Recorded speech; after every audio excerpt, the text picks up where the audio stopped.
Today on the Matt Walsh Show, Democrats doubled down on their abortion messaging heading into the midterms. This week, they've offered pro-abortion propaganda that ranges from unintentionally hilarious to incredibly horrific. Also, Elon Musk begins to call the herd over at Twitter. Early voting is already causing confusion and problems. A country star gets in trouble for publicly associating with Ron DeSantis. And the media worries that the World Series might be racist because there aren't enough U.S.-born black players. An oddly specific complaint. We'll talk about all of that and more today on the Matt Walsh Show.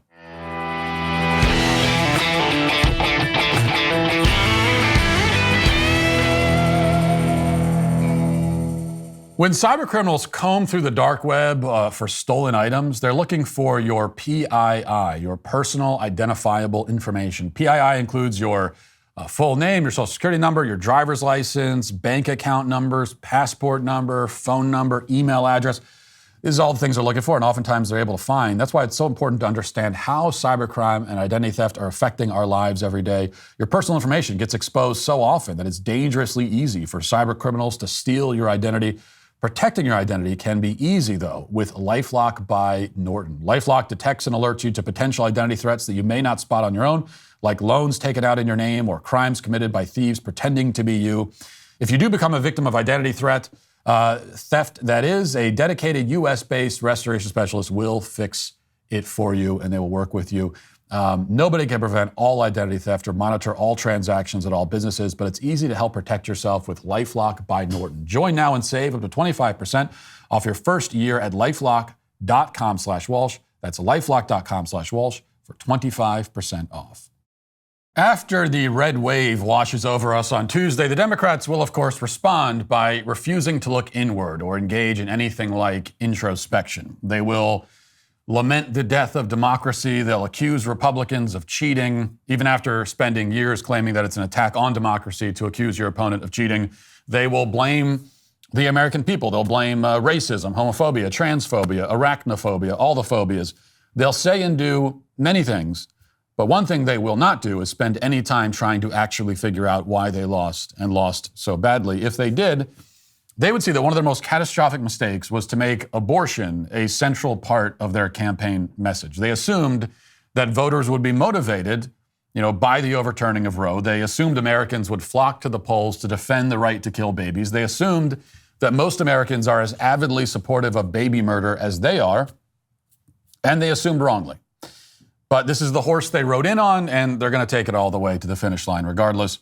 In the final days before the election, every Democratic apparatus is leaning into the pro-abortion message in ways that range from unintentionally hilarious to unbelievably heinous.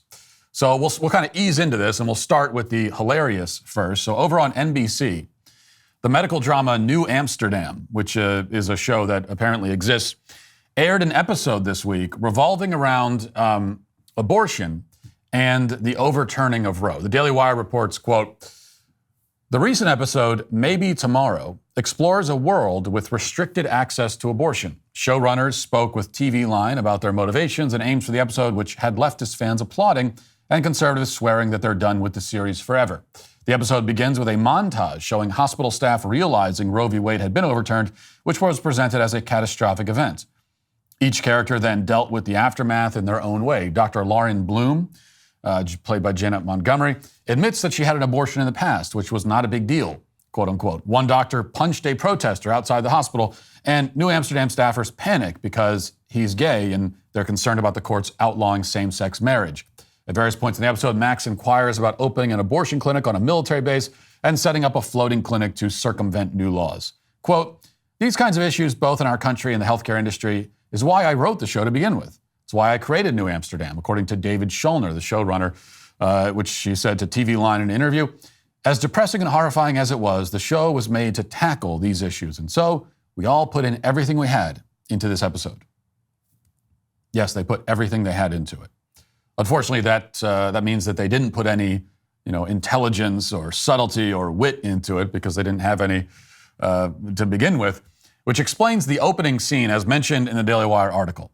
Okay, it's the montage opening scene. And it is honestly one of the greatest scenes of unintentional comedy to ever air on television. I mean, the whole thing plays like a parody. And when I first saw this, I had to I had to watch it all the way through, and I'm waiting for the punchline, and it never came, because this is meant to be taken seriously, and you really just have to see it to appreciate it. So let's watch a little bit of this together.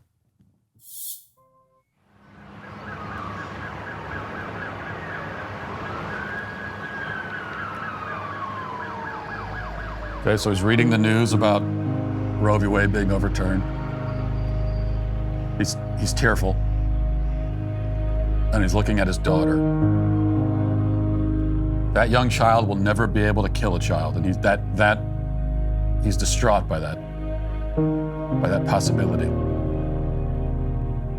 he drops the phone. He can't even look at the phone. He drops it in disgust.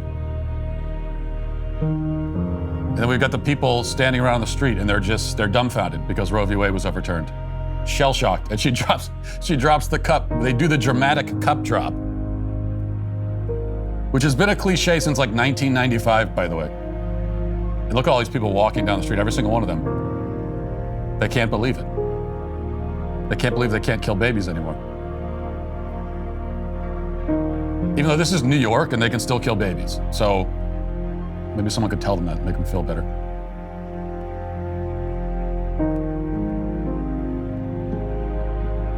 Oh, and there's another father. He's in tears. Father is in tears because he's thinking about that his daughter will never be able to kill his grandchildren, and that actually makes him cry. So the whole scene went on for like 2 minutes. There was a time when something so heavy-handed and on the nose and corny and cliche-ridden, again, you actually get the scene where the person is holding a cup of coffee and dramatically drops it. There was a time when something like that could only exist in the Christian movie space, okay? Though coming from the opposite ideological perspective. But modern Hollywood has now adopted the same approach as the Christian film industry, except without the benefit of at least being right about the issues. If you want to know why Democrats are about to lose, it's because they think that what you just watched is an effective piece of propaganda.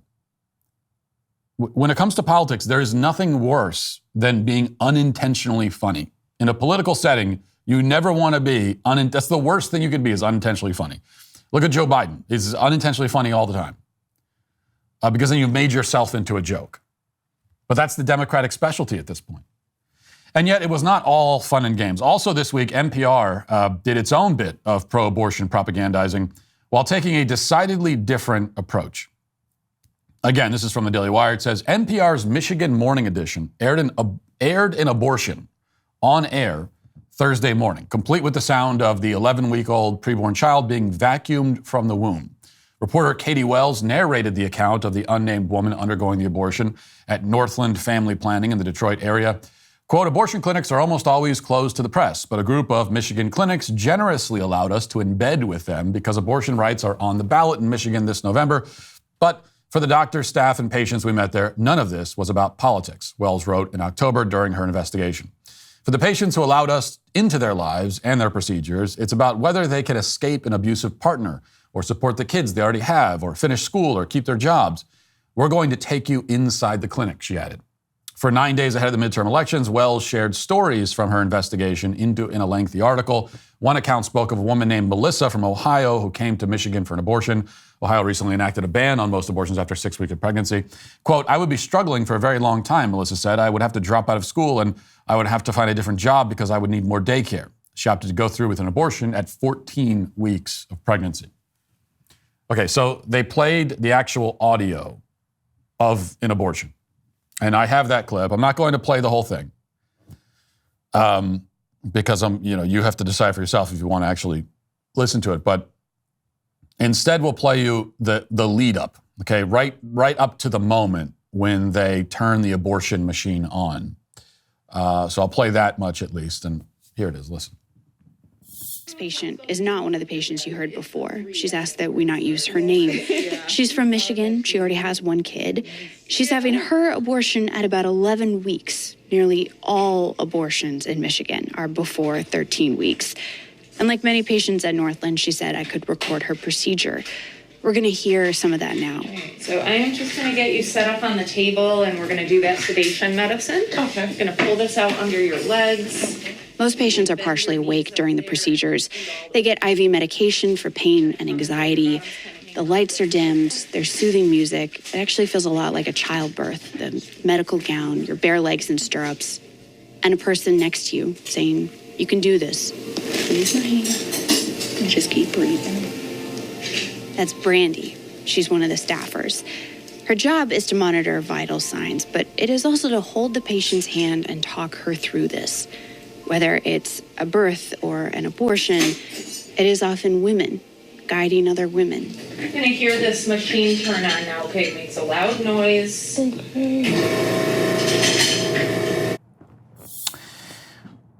Well, that machine is the vacuum that is used to suck the baby out of the womb, ripping him apart in the process. The sound of the vacuum is eerie for the obvious reasons that it's being used to murder a child. And also because without that sound, the whole thing would sound very similar to a childbirth. The abortionist urging her on, encouraging her, saying, "Keep breathing," as she says throughout the, quote, procedure. At the end, if you listen all the way to the end, you can hear people in the room laughing and smiling and saying, "You did great." This is the point that NPR wants us to take away. It's why they recorded and aired it in the first place. They're saying, see, abortion isn't scary. It's just like childbirth. Except that it's the opposite of childbirth. It is like a satanic parody of childbirth. To treat the murder of a child as though it is the birth of a child, that doesn't make the murder better or more palatable. If anything, it makes it worse. If it's possible for it to be worse than it already is, then that would be the effect here. But this should really tell you what you need to know. The NBC and NPR propaganda given to us in the same week also gives us a look at the two ends of the abortion propaganda spectrum. There's abortion as portrayed in this fictionalized universe on NBC, and then there's abortion as it is in reality, which NPR let us listen to. The former, the fictionalized version, is inevitably ridiculous. And the latter, no matter what they do or how they try to dress it up, it is inevitably horrific and gut-wrenching. Which is why they rarely do this. They rarely give you a look inside when it's actually happening. And I can tell you that I guarantee NPR is already regretting their decision here. We're supposed to hear the sounds of a woman having her baby killed and think, hey, that's not so bad. But instead, we're viscerally repulsed and horrified. Because there is no appealing or credible way to present this. Abortion is what it is in the end. And what it is the direct and intentional murder of innocent human life. Nothing will ever make that okay. And the Democrats, I think, will pay the price, as they should, politically, for pinning their electoral hopes on it. Now let's get to our 5 headlines.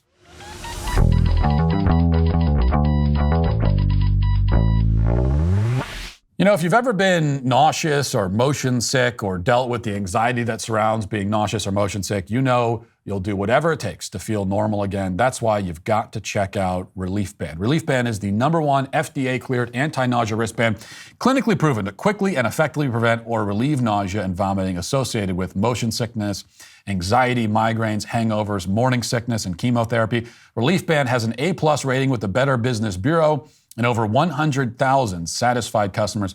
Whether you need everyday nausea relief or an occasional cure, Relief Band's patented technology makes feeling sick a thing of the past. Forget the days of anti-nausea pills that leave you feeling drowsy. Relief Band is legitimately a band you wear on your wrist to give you relief from nausea. You can even change the intensity depending on how you happen to be feeling. If you want the band that actually works to relieve your nausea, check out Relief Band. I've worked out an exclusive offer just for my listeners. If you go to reliefband.com and use promo code Walsh, you'll get 20% off plus free shipping and a no questions asked 30-day money-back guarantee. So go to reliefband.com, use promo code Walsh for 20% off plus free shipping. From the Daily Wire, we'll mention this right off the top. It says, new Twitter CEO Elon Musk informed employees Thursday evening to not come into the office tomorrow as the company was laying off a substantial portion of its workforce. The news comes after Bloomberg reported earlier this week that Musk was cutting 3,700 of the company's 7,500 employees on Friday, so it's cutting about half of them. Musk is also reportedly canceling a work from anywhere policy and is going to force employees to come into the office to work. What a tyrant. They got to come into the office with the foosball and yoga and meditation and all the rest of it. An email from the company sent to all employees stated, in an effort to place Twitter on a healthy path, we will go through the difficult process of reducing our global workforce on Friday. We recognize that this will impact a number of individuals who have made valuable contributions to Twitter, but this action is unfortunately necessary to ensure the company's success moving forward. Given the nature of our distributed workforce and our desire to inform impacted individuals as quickly as possible, communications for this process will take place via email, the message said. So they're going to find out whether they still have jobs, or in fact, they're finding out right now, I suppose, whether they still have jobs via email. The email said that everyone will receive an email about their future at the company, regardless of whether they're being laid off or not. The email said, to help ensure the safety of each employee, as well as the Twitter systems and customer data, our offices will be temporarily closed and all badge access will be suspended. If you're in an office or on your way to an office, please return home. We acknowledge this is an incredibly challenging experience to go through, whether or not you're impacted. Thank you for continuing to adhere to Twitter policies, so on and so forth. So they said everyone's going to find out via email, and if you're fired, then your email is going to come to your personal email address, and if you're not, then the email will go to your company email address, and that's how they're all going to find out. It's a tough thing, and I'm worried that Twitter won't be able to function without 6,000 people in the building meditating and doing yoga and playing foosball. I'm concerned about the impact that will have. But it is tough. I mean, mass layoffs, not something you want to see usually. But Twitter brought this on itself. This is its own doing. And it has to happen now. Elon Musk today, he tweeted this morning, he said, Twitter has had a massive drop in revenue due to activist groups pressuring advertisers, even though nothing has changed with content moderation, and we did everything we could to appease the activists. Extremely messed up. They're trying to destroy free speech in America. Well, see, this is exactly the problem, though. So Elon Musk says, well, we did everything we could to try to appease the activists, and it didn't matter. We still lost revenue. This is why Twitter's in the spot that it's in to begin with. This is why they have to make all these cuts. It's because they were appeasing activists. Not just appeasing them, but they have a lot of left-wing activists on staff who are much more concerned about left-wing activism than they are about doing their jobs. And certainly much more concerned about that than they are about, providing a forum for free speech and all of that. And that's why it concerns me, like I said yesterday, you got to give Elon Musk time. I mean, I imagine it's not an easy thing to take over a multi-billion-dollar company and try to right the ship. It's not something I've ever done or I think I'd be able to do. So you got to give him some time. But you hear things like, well, we tried to appease the activists and it didn't. Well, that's why you don't appease them. Right, that's exactly correct. You try to appease the activists and it didn't matter. That's why you don't appease them. That's why you ignore them. There's no good that can come of appeasing the activists. And why is that? Because they can't be appeased. Well, two reasons. Number one, their goals are the opposite of your goals.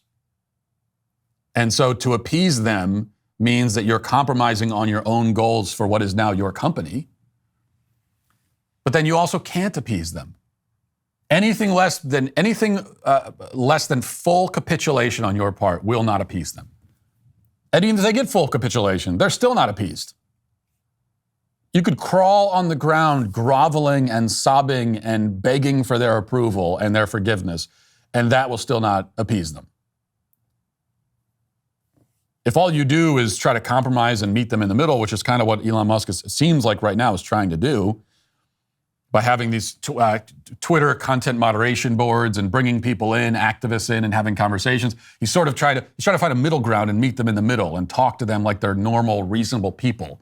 But they're not. That's the problem. That's why there's no point in even talking to them. Hopefully he comes to realize that. Let's get into some election and politics news. We've got kind of a grab bag here, so we'll start with this from the DailyWire. It says Tennessee election officials said Wednesday that more than 200 voters cast ballots that have been cast in the wrong races since early voting began in Nashville. Jeff Roberts, the administrator of the Davidson County Election Office, told the Associated Press that 190 voters cast ballots in the wrong congressional races, 16 cast votes in incorrect state Senate race, and 6 cast votes in a wrong state House race. The Associated Press notified Roberts' office on Tuesday that voters were receiving information contradicting which race they could vote in. The fix has been put in place, Roberts said, adding that the officials sent corrections to the Secretary of State's office on Wednesday and that early voters would receive the proper ballots until Election Day. Now, this is just a small preview. This is a small microcosm of the problems that we're going to see all across the country. And it's why, if you're serious about election integrity, if you're serious about preserving our democracy, you wouldn't have early voting or mail-in voting, none of that. With a few exceptions, active duty military personnel, you make an exception there. That might be like the only exception that I would make. Anything beyond that, you vote in person on Election Day, and that's it. In person on Election Day, and also the votes have to be counted on the same day. This is what nearly every other country with a democratic system is able to figure out how to do, and yet we can't, somehow we can't figure it out. So we give multiple weeks or months to vote and then multiple days to count the votes. There's a whole lot that can go wrong, or maybe from the left perspective, go right during that process. And there's just no excuse for it. There's no reason. If democracy is really this sacred thing that we must preserve, then not only would we do everything we can to ensure its integrity, which starts by you only vote on one day in person, but also we would have no problem requiring the people who want to take part in this sacred rite to take time out of their day. It's only one day. It's like one day every 2 years, right? It's like, one day every 2 years, this is the day, and plan ahead. Okay, I know how difficult it can be to get some, when you got a job and you have kids, but you got 2 years notice. Plan ahead. Get there on Election Day. I just don't believe that there are people who would, again, with a few exceptions, active duty military, but putting those exceptions aside, I don't believe that there are people who would really, really, really want to vote and participate in our democracy, and yet even with 2 years notice, knowing the exact day when the vote's going to happen, cannot possibly figure out a way to carve out 30 minutes or an hour or however much time on that day. If it's important to you, you'll figure out how to do it. But I can't because I got this. Okay, well then it's not that important to you, I guess. If you got to use a day off of work to do it, then use the day off. And if you don't want to use the day off, then that's fine too. You don't have to. Not everybody has to vote. As you know, I'm not one of these people that says we have a responsibility to vote. I don't think you have a responsibility to vote. I think if you want to vote and you're informed and you know what you're doing and you're an active participant in society, you're a constructive participant in society and you're informed and all that, and you really want to vote, then yes, you should. But if it's not that important to you, you're not really paying attention, you don't feel like taking the time off of work, you don't feel like getting the babysitter, whatever, then just don't. This is what we would do if we actually cared about protecting democracy, but we don't. Moving into the cringe category, the Fetterman campaign just put out an ad, and this is just like the NBC thing. This is actually real. This is not some kind of deep fake. They really did this, and here it is.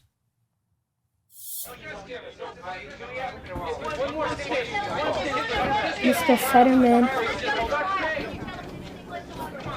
Mr. Fetterman. Yeah? You need any help? I'm running for the U.S. Senate, kid.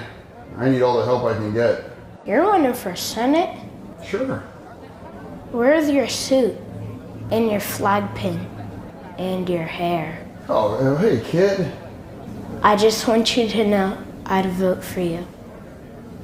Hey, thanks, kid. You want a drink? Nah, no. Really, you can have it. Okay. Thanks.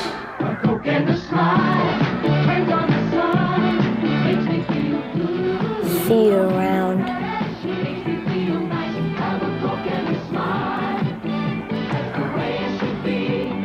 Hey, kid. Catch. Wow. Thanks, Mayor John.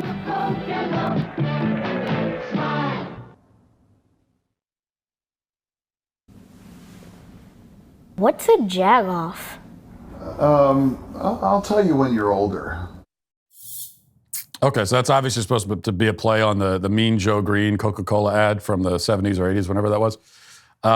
It's just like that ad, except that ad did not cause a potentially fatal case of cringe like this one does.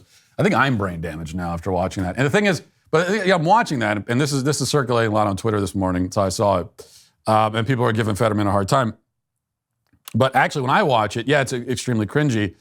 But I was going to say that in a certain way, I'm impressed by it because he's stringing together sentences. He appears to be basically coherent, and so I'm actually impressed by that. But then, as it was playing, I was informed that in fact this is an ad that's now been picked up and circulated. It's from 2016, so I can't even give him credit for that, unfortunately. This was 2016. That was Fetterman at his peak. That was peak Fetterman, what you just saw there. And you know what the sad part is? Fetterman very well might still win, okay? That was peak Fetterman from 6 years ago. Now, Oz is only ahead in the polls by a point or two. And as you know, the polls are fake. No one cares about the polls. But still, I'm not actually confident that Oz wins for a couple of reasons. One is the polls, but also, early voting. I think even before the debate happened, there had been, 500,000 votes cast already in the race. So this is one of the reasons why they decided to wait to do the debate. They knew they had to do the one debate. They couldn't dodge it. And they knew it was going to be a disaster. And so they waited until hundreds of thousands of votes were already cast, and then they did the debate. But then also, Oz is just not an impressive candidate. This is one of the things that's so frustrating about the Pennsylvania race is that you're running against a vegetable, a brain dead guy, and almost any Republican. You could have put almost anyone against him. So why not nominate a real conservative? If you're worried about, I don't know if a real conservative can win in Pennsylvania, which I don't think is true. But certainly they could against this guy.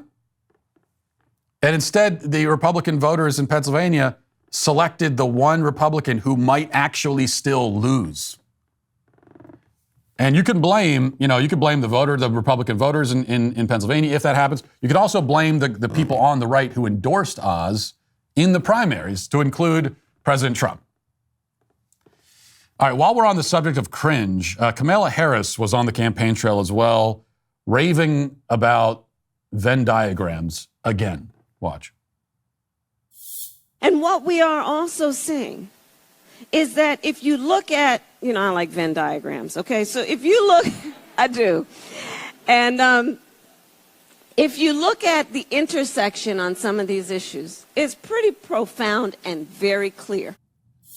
She actually really does like Venn diagrams. This is a thing with her. She has this obsession with Venn diagrams. It's one of the strangest political quirks I've ever seen. So here's I don't know who put this together, but someone took the time. She's been talking about Venn diagrams for years, obsessing over them. So just watch. Remember Venn diagrams, those three circles, right? And then let's just see where they overlap. You will not be surprised because I have constructed a Venn diagram on this. Remember those three circles, how they overlap? I love Venn diagrams. So I just do. Whenever you're dealing with conflict, pull out a Venn diagram, right? And so, the three circles. And so I asked my team, right? They're fantastic. Out right now he sees the Venn diagram of it all. He sees that there are those circles, and maybe people seem that they're a little different. They live in different parts of the country. They may be different age or different race. But that area in the middle, that overlap. I asked my team to do a Venn diagram of where these attacks are happening. So voting rights, women's reproductive rights, LGBTQ rights. And, of course, there was a huge intersection.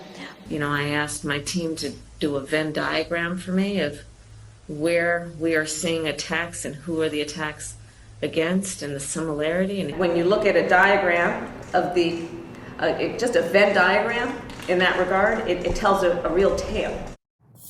This is the most bizarre fetish I've ever heard of. What does it even mean that you love Venn diagrams? That's like saying you love a bar graph, you know? It doesn't depend on what the bar graph shows. I love a chart. Charts are great. Well, this chart is showing your approval ranking tanking, Madam Vice President. Oh, but it's a chart, though. Isn't it neat? Imagine being on Kamala Harris's staff. Every day she demands that you make a Venn diagram. She doesn't tell you, like, what she wants the Venn diagram to say. She just wants a Venn diagram. Hey, you, make my daily Venn diagram. Of what? What do you mean? What am I putting it? Just give me a Venn diagram. It's very strange.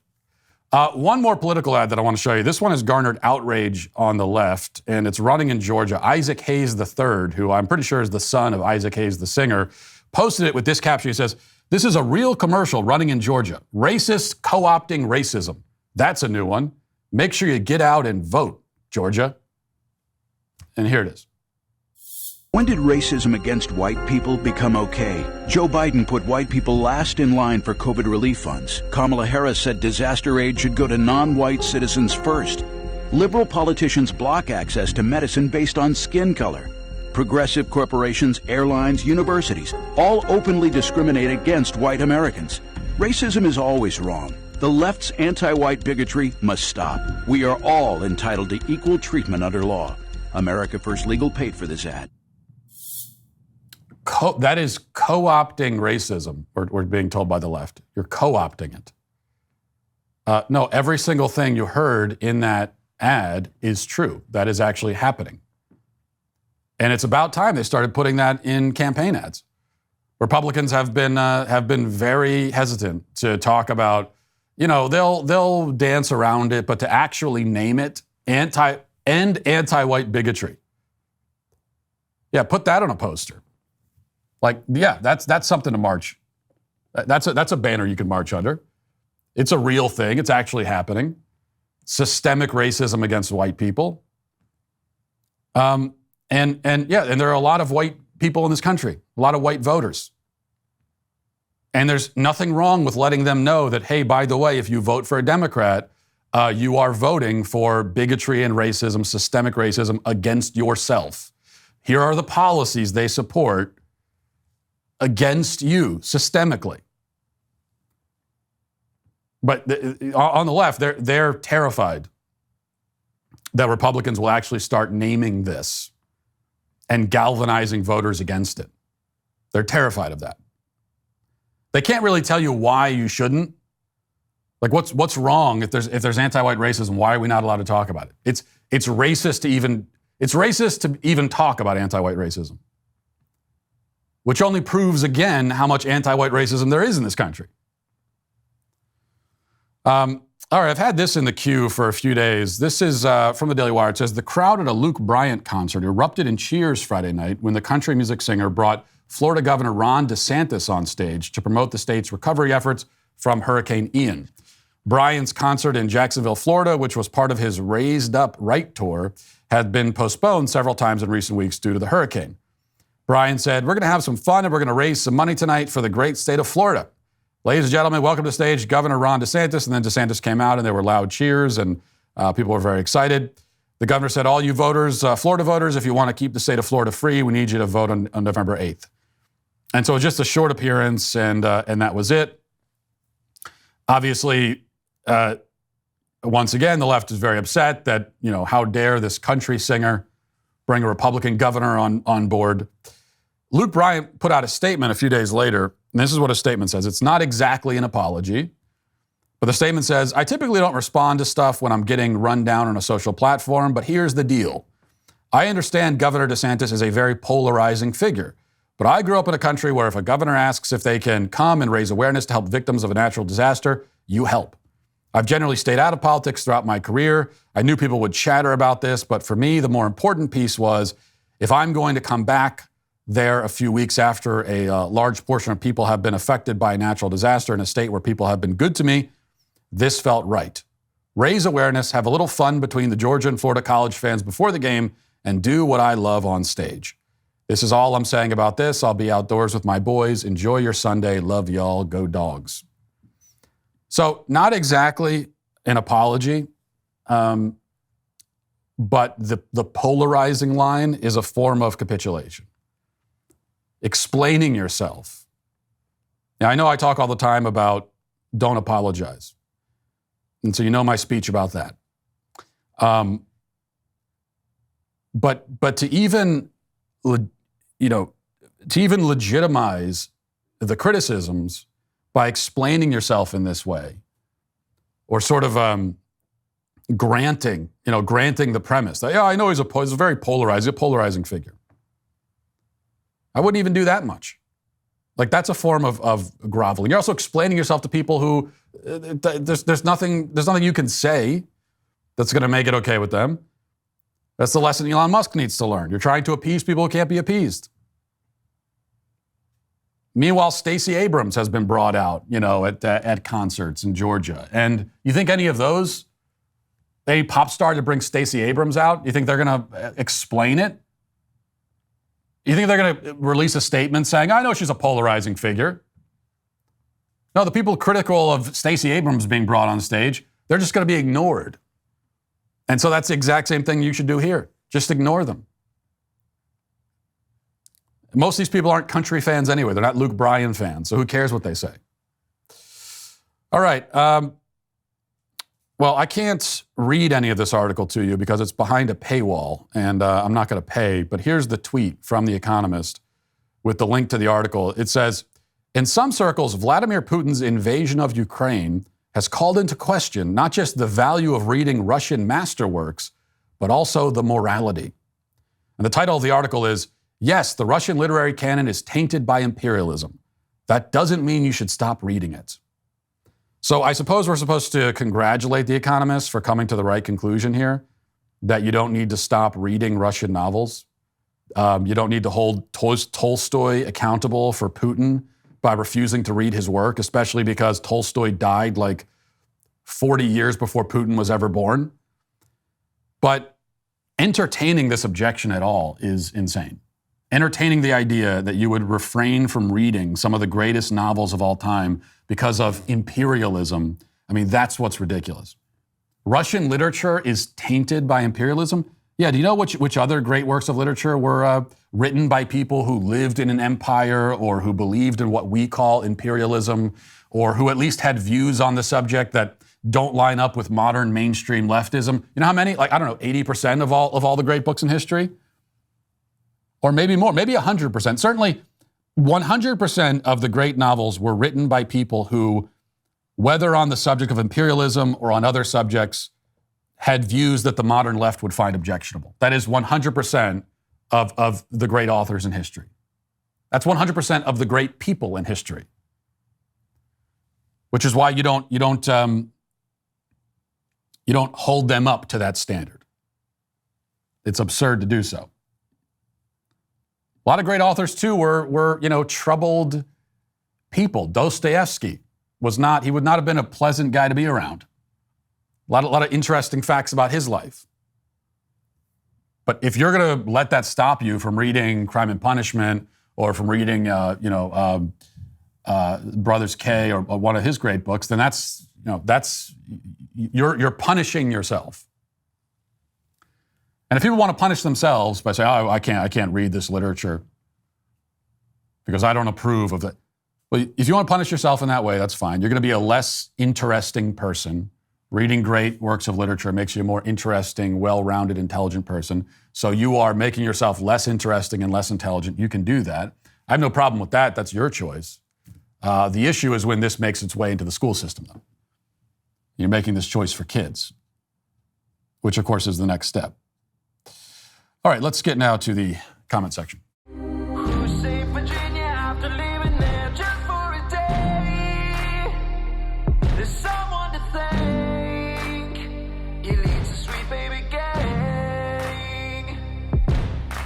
While today's coffee often comes with hints of soy and social justice, Black Rifle Coffee delivers an entirely different experience. Bold, strong, and delicious Black Rifle Coffee is the coffee I choose to get me through the day. Black Rifle Coffee is veteran-founded and operated. Their mission is to help service members successfully transition from the military into entrepreneurship. They provide assistance to veterans who seek to launch businesses of their own with the goal of helping more companies like Black Rifle become a reality.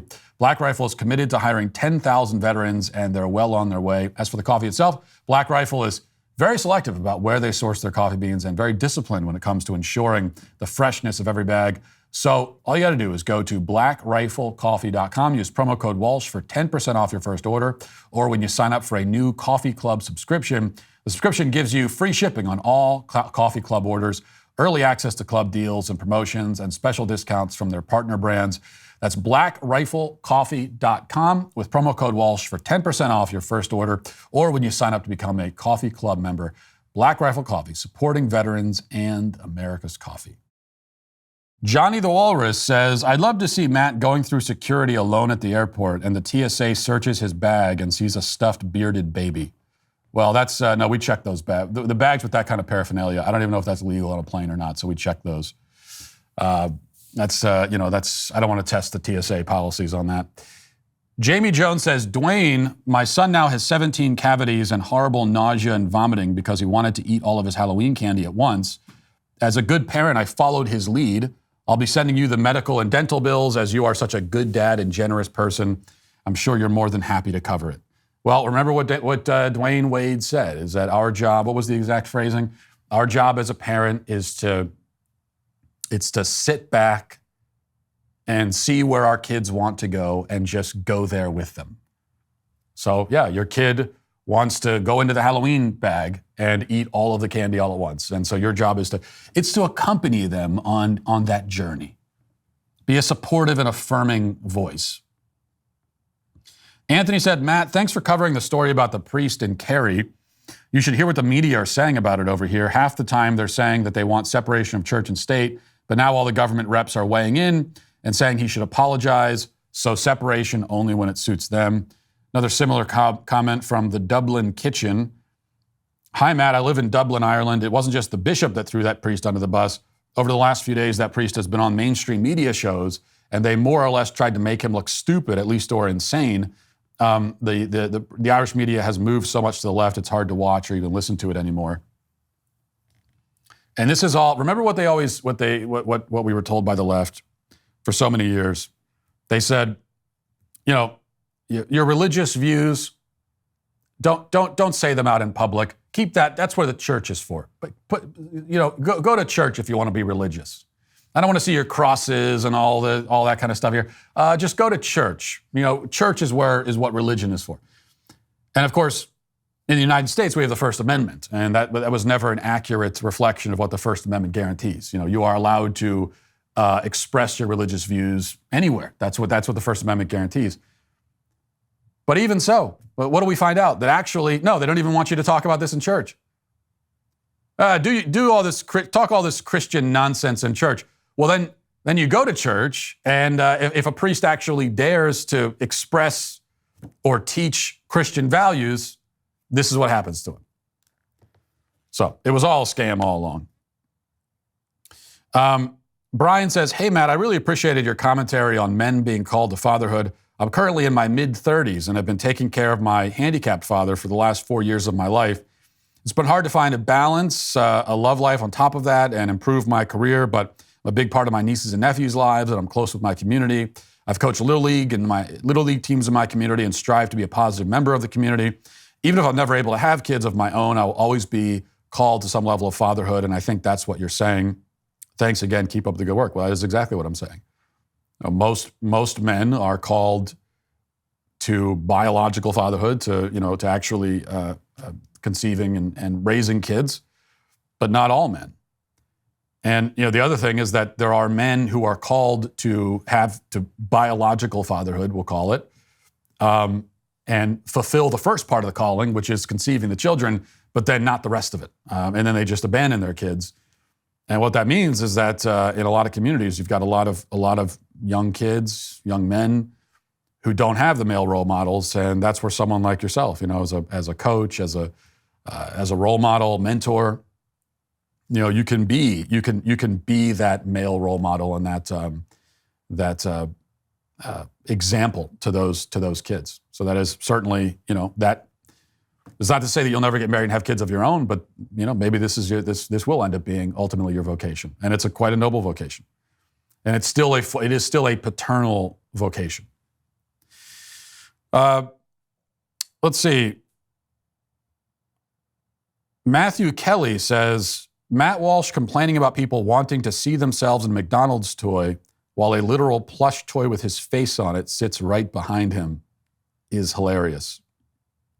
I know you think you might have a gotcha here with that, but the difference is I don't want to see myself that way. And I don't get a you think I have a choice in any of this? You think they ask me? No, they just one day say, hey, we made you into a baby doll toy, and we're going to sell your likeness and profit off of it. They just tell me that. So no, I don't want to see myself that way, but it just is. It happens. And then when they tell me and I object to it, and I say, I disagree with this in principle, and they say, well, we're doing it. And then I say, okay, fine, I just want to cut of the profits. And that's principle. Okay, that's how I stand. That's the kind of man I am. As you all know, Flannel Friday is a special day for the Sweet Baby Gang. It's a reminder of episodes gone by, hundreds of hours of carefully honed commentary, all wrapped in a plaid package. My signature flannels, now only visible on Fridays or on the road where the wardrobe department can't reach me, are a sign of comfort and familiarity to all my sweet babies. You may even be wearing a flannel right now. But think about how much more flannel you could be wearing. Now stop thinking, because the Flannel Friday patch is still available in my swag shack. Add it to your favorite flannel, your skin, or whatever place best demonstrates your level of commitment to the Sweet Baby Gang. The last patch sold out fast, so don't wait. Go to dailywire.com/shop to add to your patch collection and also flannel arsenal. Also, Christmas is usually December 25th, but this year it's coming early because not only is a red wave going to wash over this country and save it from the tyrannical left, there's also a ton of new Daily Wire Plus content for you to enjoy, starting with episode 2 of Jordan Peterson's new series on marriage. This episode is all about negotiating, or I should say learning the proper way to negotiate. Candace Owens also has a brand new episode of her new show, Taboo, featuring special guests and multi-platinum selling musician MIA. You'll hear about her rise to fame and being canceled for speaking out about vaccine mandates. Then there's Ben Shapiro's Sunday Special, releasing this Sunday. Ben sat down with Tennessee Governor Bill Lee to chat about school choice, fighting through COVID policies, his experience on a women's health clinic board, and much more. Last up, Daily Wire Plus is now streaming the documentary film My Dinner with Trump, which gives us a behind-the-curtain look at the former president and his closest advisors as they dine together at his private club at Bedminster. Regardless of how you may feel about the man, this is truly Donald Trump as the media would never show you, and certainly nothing like this exists or has ever existed on the right. So yes, it's a huge week here. And if you're not yet a member, there's never been a better time to join. Go to dailywire.com/Walsh to become a member today. Now let's get to our daily cancellation. The World Series is apparently happening this week, or already happened. There's no way to know for sure. All we know is that the racial bean counters are on the job, on the lookout. And the Associated Press has this report. Quote, looking around Memorial Stadium before Game 1 of the 1983 World Series, Philadelphia Phillies star Gary Matthews saw a lot of black talent. Joe Morgan, Eddie Murray, Gary Maddox, Ken Singleton, El Bunbury, Disco Dan Ford, and plenty more that night in Baltimore. There were quite a few of us, Matthews recalled. When fans watch the Houston Astros and Phillies lineup this week to begin the Fall Classic, it'll be a much different picture. To be sure, Houston's Jose Altuve and Philadelphia's Jean Segura, I don't know. Yeah, probably Jean. I just made him French. Jean Segura are among scores of Latin players helping keep big league rosters diverse. But for the first time since 1950, shortly after Jackie Robinson broke the Major League Baseball color barrier, their project to be no U.S.-born, so this is no U.S.-born black players in this World Series. 0. Quote, that is eye-opening, said Bob Kendrick, president of the Negro League's baseball stadium in Kansas City, Missouri. Quote, it somewhat is startling that two cities that have high African-American populations, that there wouldn't be a single black player. It lets us know there's obviously a lot of work to be done to create opportunities for black kids to pursue their dream at the highest level, he said. Robinson debuted in 1947 with the Brooklyn Dodgers and played in the World Series that year. Since then, the 1950 matchup between the New York Yankees and Phillies has been the only World Series without a black player. Okay, so there are no black players. Scratch that. there are no U.S.-born black players. So you can mark this down as the first time the left-wing media has ever advocated for U.S.-born people. You will never hear them lament the absence of U.S.-born citizens in any context unless they found some strange way to fit it into their racial grievance narrative, as they have here. And if there is a racial grievance, however ridiculous and petty it may be, to be found in the sports world, you can guarantee that Stephen A. Smith will be following close behind. Indeed, the more ridiculous and petty, the better, as far as he's concerned. And so here's what he had to say. We are still black in this country. We don't trust this country in terms of meritocracy always. We know the bottom line is that just like women are underpaid compared to male counterparts, blacks are underpaid compared to white counterparts. And so when you look at it from that perspective, and of course, people look at me, I'm not talking about me, even though I got news for you. I am underpaid compared to some people on television and what they get paid, but that's a subject for another day. I ain't apologizing for that to a damn soul. I am underpaid. Having said all of that, it ain't about me. I just made it about me, but it's not about me. Let me talk about myself, but this isn't about me. Smith is underpaid, he says. He makes $12 million a year and is one of the highest paid broadcasters in the world. He has managed to pull in that salary despite the fact that it's physically impossible to listen to him for more than 45 seconds without developing a debilitating migraine. He has never made an insightful point in his entire career. Not one person on earth has ever said this phrase. You know, Stephen A. Smith made a really good point today.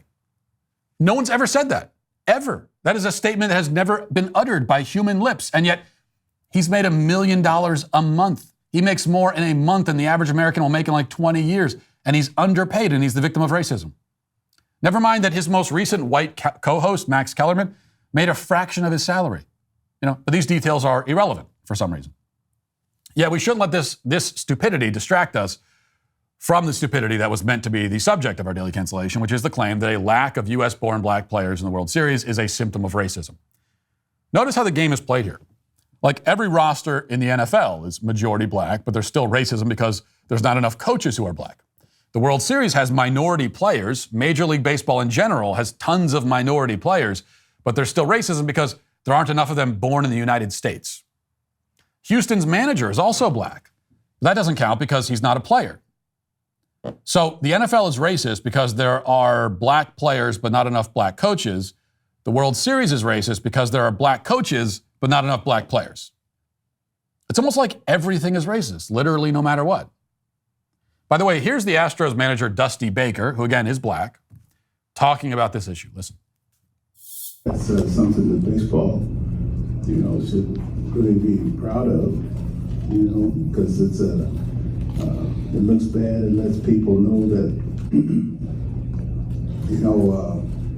didn't take a year or even a decade to get to this point. But there is help on the way. You can tell by the number of African-American #1 draft choices. The academies are producing players. So hopefully in the near future, we won't have to talk about this anymore or even be in this situation. In the future, maybe we won't have to talk about it anymore. We don't have to talk about it now. He says it looks bad. So which of his white players should be replaced by a black player? Does he have players on his team who don't deserve to be there? Whose fault is that, if so? Is this what systemic racism looks like? I mean, what kind of systemically racist system in the NFL would welcome hundreds of black players and pay them millions of dollars? What kind of systemically racist system in the MLB would welcome tons of foreign-born, non-white players and pay them millions of dollars? Is this how systemic racism works now? Is there actually evidence of U.S.-born blacks being denied from baseball rosters because of the color of their skin and their origin of birth? Isn't it simply true that black kids in America are less likely to end up playing baseball because they're much more likely to end up playing basketball or football? Isn't that a result of choice, not racism? And if lack of opportunity does factor in, isn't it that merely, a function of the fact that black people are more likely than whites to live in urban environments where baseball fields are more scarce because they take up more space and basketball hoops are more common? What does it even mean to say that more black people should be playing baseball? Don't the black people themselves have a say in this? Which of the non-baseball playing black Americans should be playing baseball right now? Should we assign it to them? Should we force them into it in order to balance the racial baseball scale? Anytime somebody laments a lack of X group in Y profession, what they're really saying is that a certain portion of the members in that group who are not in that profession should be in it. But what does that mean? I mean, how can you make a statement like that? If you start guiding more black kids into baseball, you're also guiding them away from whatever else they might do. One other point, we're told that we need to increase black representation in basically every profession, from sports to medicine to engineering and so on. But black people are a minority in this country. You really can't dramatically increase the representation in every possible profession. There just aren't enough people to go around. Unless, of course, you also increase the number of black people born in the U.S., but the left doesn't want to do that because they're too busy killing millions of black people in the womb. But these points are all academic. I mean, the race hustlers don't care about any of it. They'll find racism under every rock and in every nook and cranny. They'll find it one way or another, because the victim narrative must stay alive no matter what. And that is why Stephen A. Smith and the Associated Press, both repeat customers, repeat offenders, I should say, are today canceled.